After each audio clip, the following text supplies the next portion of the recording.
Hello and welcome to Heredity, or at least Heredity, where I do some Punnett squares and show you the different types of inheritance.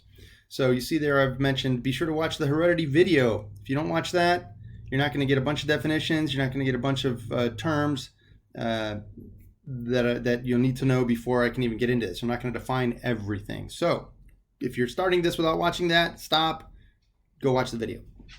All right. Where am I? So this right here, what we have in this image is a simple Mendelian genetic cross where, and by simple Mendelian, I mean straight dominant recessive, relationship between the two alleles. So we've got big B and little b. The capital B is going to represent a dominant allele, and the lowercase letter is going to represent a recessive allele. Now, dominant alleles are always expressed. Recessive alleles are only expressed when they don't have a dominant allele around. So in this case, where you've got two alleles, if you've got one of each, the dominant one gets expressed. Now, the way a Punnett square works is that you're going to have one parent here, the male, and another parent here, the female. Never mind the term pollen and pistil, they're not even really appropriate here, but the male produces sperm cells and the female produces egg cells. So if a sperm cell contains, and based on your knowledge of meiosis, you know that you've got two chromosomes. One could have one version of a gene, the other could have a different version of the gene. In this case, both parents are heterozygous. Now, that doesn't have to always be the case. This is just this case.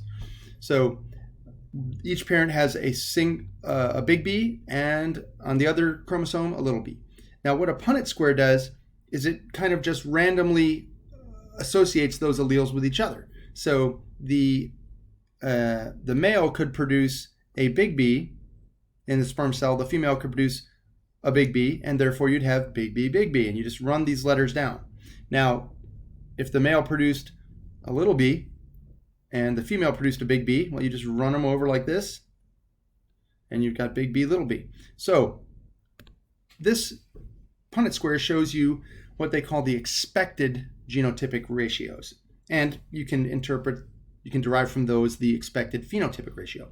So genotypic ratios are the actual letters involved here, and the phenotypic ratios are these colors or whatever trait it is you're dealing with. So in this particular cross where you've got two heterozygotes being crossed, your expected genotypic ratio, the expected genotypic ratio of the offspring is down here in this text bit. One big B to two big B little b's to one little b little b. So 1, all right, to 2 to 1. For phenotypes, because of the fact that both big B and big B little b produce purple flowers because of the dominant allele being there, for all three of these genotypes, even though the genotypes are different from one another, the resulting phenotype, purple, is the same. So the expected offspring phenotypic ratio is going to be 3 purple to 1 white. Now let's go to the next page where I'll do a brand new one on a blank sheet. So let's just say, for instance, in this case, we'll use a new example. Let's use in dragons. Fire breathing is dominant. So let's go with, we have to assign a letter. Now I'm going to assign B again. You might say F for fire, and then I'm going to say cold or ice breath. So you might say I. So F and I. The reason you don't want to use F, not E, F and I, is that even though it works, they're symbols, they look like they're different genes, right? F and I don't seem to be associated with each other. But if you say big B is for fire and little b is for ice, these are dragons, they have breath weapon. Because they're both B's, you can recognize them as being the same, the same gene. So my advice to you is when doing a Punnett square for practice, write this stuff down. Write down what letters represent what. All right. So let's just say that we have one dragon who is a heterozygous fire breather.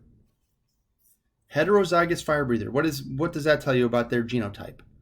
Well, if they're heterozygous, you have to have one of each. And if they're a fire breather, well, obviously they have got a big B. So big B, little b, crossed with, let's say this dragon hooks up with an ice-breathing dragon. So an ice-breathing dragon can only look like one way genotypically, little b, little b. So when I do a Punnett square for these, right, all right, all right, all right, I'm just going to put one of their genotypes across one axis and another genotype across another axis, doesn't matter which one. And then I'm just going to run those letters down.